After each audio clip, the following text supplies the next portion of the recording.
Every Monday at 9 a.m., I sent my parents $700 without fail.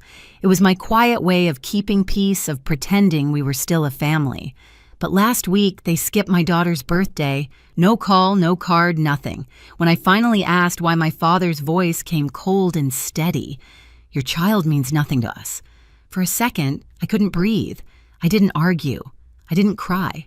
I just opened my phone, trembling, and started cutting them off, payment after payment. 40 minutes later, my phone buzzed again, and that message changed everything. For 8 straight months, my Mondays began the same way: coffee scrubs, tired eyes, and a $700 transfer to my parents at exactly 9 a.m. It wasn't love. It was habit.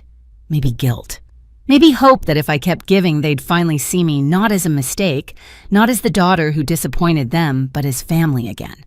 After my night shifts, I'd sit at the kitchen table with my laptop open, Ava's drawings taped to the wall beside the bills.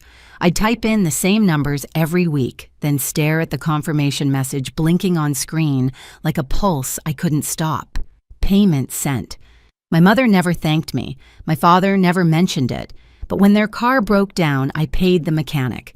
When their power bill was overdue, I covered it before they even asked. It wasn't generosity. It was survival. Keeping them calm meant keeping the peace. Ava didn't understand, of course. She thought her grandparents lived far away, not just 30 minutes across town. "Can they come to my dance recital?" she'd ask, spinning in the living room with her glittery skirt. I'd smile, swallow the truth, and say, "Maybe next time, sweetheart."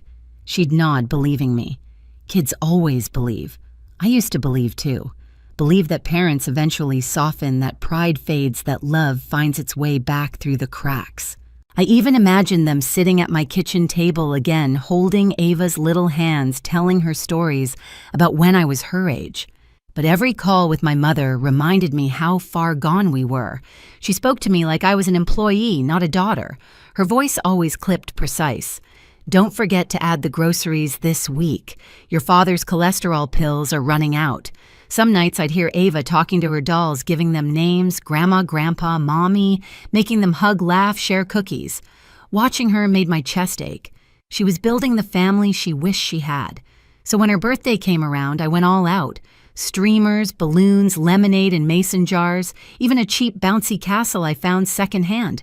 She twirled in her pink dress hair, braided like Elsa cheeks, flushed with excitement. "Do you think they'll come this time, Mommy?" she asked, peering through the fence as guests arrived. I hesitated, forcing a smile. "Maybe, baby. Let's wait a little longer." But deep down, I already knew. By 3 o'clock, the candles had melted into soft pink puddles and the lemonade was warm. The yard still smelled like sugar and sunscreen, but the laughter was fading. Ava kept glancing toward the front gate, her fingers sticky from frosting the hem of her dress, catching sunlight. Every few minutes, she'd ask the same question, softer each time. "Mommy, do you think Nana and Grandpa are almost here?" I smiled the way mothers do when they're breaking inside. "Maybe, sweetheart. Maybe traffic's bad." But there was no traffic, no call, no excuse, just silence. I kept the party going even when the last guest left. Ava sat on the porch steps with a cupcake in her hand, her sparkly shoes dangling. She stared at the road like faith itself might drive up and park. When the sun dipped low, she whispered, "Maybe they forgot." I knelt beside her, brushing hair from her face. Maybe, I said, pretending not to feel my throat tighten. "But we still had fun, didn't we?" She nodded, tired now, her lashes heavy with sleep. That night, after tucking her in, I sat on the couch, scrolling through photos, her smiling with friends, balloons bobbing in the background. Every picture felt like proof that I'd tried. Then I saw it, Mom's text sent that morning. "Tell Ava happy birthday from us." That was it. No call, no visit, not even a period at the end of the sentence. I stared at the screen for a long time, then I called. I don't even know why. Maybe I wanted an explanation. Maybe a lie that sounded like love. Dad answered. His voice was sharp, annoyed, like I'd interrupted something. "What is it, Penelope?" "Why didn't you come today?" I asked. A pause. A sigh, heavy with contempt. "We didn't feel like it." "Dad," I said quietly, "Ava was waiting for you. She made a card. Another pause. Then the sentence that split my world clean in half, "Your child means nothing to us." For a moment, all I heard was the low hum of the refrigerator and the blood pounding in my ears. My body went cold before my mind caught up. "What did you just say?" He didn't repeat it. He just hung up. I sat there with the phone still pressed to my ear, staring at the blank wall across the room. Not crying, not shouting, just frozen. Ava's drawings fluttered on the fridge behind me, little crayon hearts and stick figures, smiling in a world that didn't exist. My hands started to shake. I turned the phone over, set it on the counter, and whispered to no one. "Okay." The quiet felt heavier than grief. I walked to Ava's room. She was asleep. Her hair tangled her cheeks, still pink from the day. I knelt beside her and kissed her forehead. "You're everything," I whispered, "even if they can't see it." Back in the kitchen, I looked at the clock. 9:07 p.m. The same time I usually checked the week's payments. The habit was automatic, my thumb hovering over the app before I stopped myself. Not this time. I poured the leftover lemonade down the sink, wiped the counter clean, and stood there in the stillness, knowing that after tonight, something in me was about to change forever. I didn't sleep that night. I just sat at the kitchen table watching the clock tick past midnight, replaying his words over and over. "Your child means nothing to us." They didn't echo, they carved. Every syllable felt like a cut I couldn't stop touching. The phone was still on the counter where I'd left it. My reflection shimmered faintly on the dark screen, her messy eyes swollen a version of myself I barely recognized. I reached for it, not to call them, but to end something. For years, I had kept the peace by paying for it. Every Monday at 9 a.m., I turned guilt into currency. Now I was done buying forgiveness that never existed. I opened my banking app. My hands trembled as I scrolled through the recurring payments, rent, groceries, utilities, insurance. Each one had my name beside theirs. I stared at the list, then started deleting. One by one, like cutting puppet strings. Click, cancel, confirm. With each tap, my heartbeat steadied. The trembling eased. By the time I reached the last line, automatic transfer $700 every Monday, I felt strangely calm. I deleted it too. And just like that, 8 months of habit vanished. For a long moment, the room was silent. The fridge hummed. The pipes groaned the night pressed close against the windows. Then my phone buzzed. A text from Mom. "Can you order us dinner? Nothing fancy, just Chinese or something. We don't have food in the house." I stared at it. 40 minutes. That's how long it took for them to notice. 40 minutes after erasing my daughter with a sentence they wanted takeout. My thumb hovered above the screen. I could have typed something, anything. A warning, a goodbye. But I didn't. I locked the phone and slid it face down. Instead, I walked to Ava's room. She was curled up, breathing softly, her small hand clutching the stuffed rabbit she'd named Hope. I sat on the edge of her bed, brushing a strand of hair from her forehead. Never again I whispered not to her, but to myself. That was the moment the guilt died. I realized I didn't owe them anything. Not money, not explanations, not another ounce of peace. My silence was enough. It was louder than any confrontation could ever be.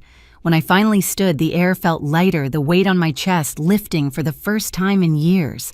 I turned off the hallway light and watched the house sink into darkness, a clean, final kind. Some betrayals don't need a fight. They need a funeral. And that night, I buried the version of me that still believed family meant love. The morning after that phone call, sunlight spilled across the kitchen table like nothing had happened. But I couldn't shake his voice. "Your child means nothing to us." It echoed beneath every sound, even the hum of the fridge. Ava was still asleep. I made coffee just to have something to hold. The phone rang. Unknown number. For a second, I almost ignored it. "Ms. Hayes, this is Richard, your parents' landlord. I just wanted to check in. The rent didn't come through, which is unlike you." Unlike me. The word stung. "It's not my responsibility anymore," I said. "They'll need to handle it." He hesitated. "They told me you managed their payments." "I used to." My tone surprised even me, flat, steady. "Not anymore." When I hung up, I felt something shift, like a cord snapping. I wasn't their safety net now, just a person drinking cold coffee in her own house. At 10, my brother called. "Penn Mom says you've lost your mind." I laughed softly. Define lost. She said you're cutting them off. I am. Ryan went quiet for a few beats. Good. I'm done too. I blinked. What I've been sending them money, he admitted. Not as much as you. A few hundred a month. Groceries, gas, little things.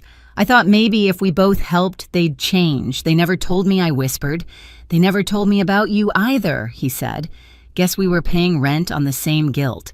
I sank into a chair, clutching the mug. So they lied to both of us. Yeah. But this time we stop.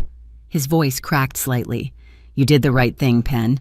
Before I could answer, another notification lit up my phone, a Facebook tag. A live stream replay titled The Truth About Our Daughter. My stomach turned. Oh God. Don't watch it, Ryan said quickly. But I already was. The thumbnail showed my mother clutching a tissue like an actress caught mid-monologue, my father sitting beside her, arms crossed. Mom sniffled. We've always supported Penelope through everything, but she's made up lies telling people we're monsters who refuse to see her child. None of that is true. Dad leaned closer to the camera. She's been forcing money on us for years. She needs help. I didn't blink. I just watched numb until the moment came the part I knew was coming. My father lifted a printed photo of Ava smiling in her pink birthday dress and said the same words again, this time to the world. This child does not exist to us. I froze. Ava's laughter from the park, her small hands clapping at candles, flickered in my head like a film burning out. I closed the video, unable to finish.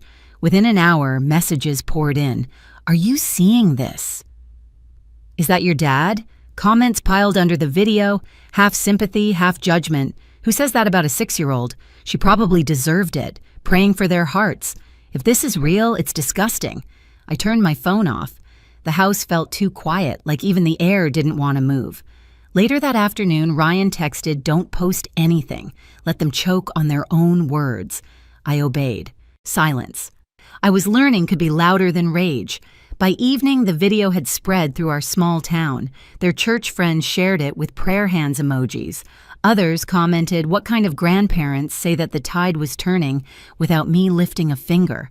The next morning, Richard texted again. They've been told to vacate. 30 days. I'm sorry it came to this. I didn't reply. I didn't need to. Justice for once was efficient. 2 days later, my cousin Lauren called, voice shaking with anger. They're at the family reunion. Can you believe it? I frowned. They weren't invited. They showed up anyway, trying to get sympathy. Lauren, I'm done pretending, she said. You might want to check Facebook later. Then she hung up. An hour later, I did. The video was already climbing in shares, grainy handheld footage from someone's phone. A sunny backyard, picnic tables, plastic cups. My parents stood near the center, my mom speaking to a circle of relatives, pleading. No matter what Penelope's told you, she said we love her. And that poor child. She's confused. Lauren's voice cut in, sharp and clear. Before or after you said her kid doesn't exist? The camera turned toward her. She was holding up her phone, volume blasting. From the tiny speaker came my father's voice, unmistakable. Your child means nothing to us. Gasps. A collective inhale. My mother froze mid-sentence. My father's face drained of color. The whole yard fell silent except for a lawnmower humming somewhere in the distance. Then Uncle James stood up slowly, his voice calm but firm. If that's how you treat your granddaughter, you don't belong here. No one argued. No one comforted them. They left without a word, faces pale, eyes down. The camera panned back to Lauren. Someone muttered, good for her. Another voice said, about time. I watched the clip 3 times, then set the phone down and laughed a quiet, shaking laugh that came from deep inside my chest. Not cruel, just released. Ryan called that evening. You saw it, I did. They humiliated themselves, he said. Finally. They did, I said softly. And I didn't have to do a thing. Sometimes the truth handles itself, he murmured. That night, I sat by Ava's bed while she slept, her hand wrapped around her stuffed bunny. For the first time in months, my chest didn't ache. I listened to the faint sound of rain tapping against the window and thought of every Monday morning I'd wasted paying for love that never existed. I opened my laptop not to send, but to check the confirmation history, 8 months of payments, line after line of completed. I scrolled to the end and whispered, "Not anymore." The next morning, the headlines in our small-town Facebook group were brutal, church couple exposed for disowning grandchild. Someone had clipped both videos together, the live stream and the reunion scene. The comments were merciless. Hypocrisy at its finest. You can't erase your own blood, that poor little girl. By noon, their church deleted their photos from the website. The landlord changed the locks. Their supporters went quiet. I didn't post anything. I didn't celebrate. I simply took Ava to the park again. She drew stars on the sidewalk and said, "Mommy, this one's for Uncle Ray." The air smelled like rain and chalk dust. She laughed, and the sound was so pure it hurt. When we got home, I found an envelope in the mailbox, cream paper, my name written neatly across the front. Inside a short note in Aunt Virginia's handwriting, they chose pride over love. You chose your child. That's what family's supposed to look like. I folded it and slipped it into a drawer. Some victories don't need applause. That night, as I tucked Ava into bed, she yawned. "Mommy, can Nana and Grandpa come next year?" I hesitated. "No, baby, they won't be coming anymore." She nodded, thoughtful. "That's okay. We can invite Uncle Ryan instead." I smiled, brushing hair from her cheek. "Yeah, sweetheart, that sounds perfect." When I turned off the light, the room was quiet, but this time it wasn't empty. It was peaceful, earned. The following week, everything felt quieter, like the world had finally exhaled. The endless pings, the messages, the noise, it all faded into a dull hum.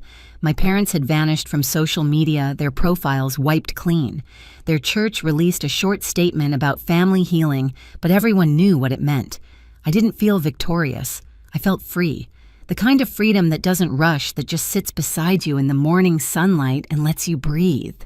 Ava was humming at the breakfast table, spreading jelly on toast, oblivious to the storm that had finally passed. Ryan stopped by that weekend with groceries and a grin that reached his eyes. "You look lighter," he said. "Maybe I am," I replied. We drove to Aunt Virginia's for Sunday lunch, lemon pie cooling on the counter, sunlight pouring through lace curtains. She hugged Ava first, then me. "Peace looks good on you, Penelope," she said. Over lunch, she talked about boundaries, about how love without respect isn't love at all. I listened, really listened, and for the first time, I believed it. Later, while Ava colored at the table, Aunt Virginia slipped an envelope into my hand. "For when you forget, why you stopped." Inside was a single line, "Kindness with boundaries is strength." That night, I watched Ava sleep and realized the silence in our home no longer felt like punishment. It felt like protection. I stood by Ava's door, watching her chest rise and fall beneath the soft glow of her nightlight. For the first time in years, I didn't dread tomorrow. I didn't owe anyone peace but us. My parents had chosen pride. I chose freedom. And that choice, quiet, steady, final, was the loudest revenge I could ever give. If you've ever had to walk away to protect your peace, you're not alone. Share your story below and don't forget to subscribe for the next one.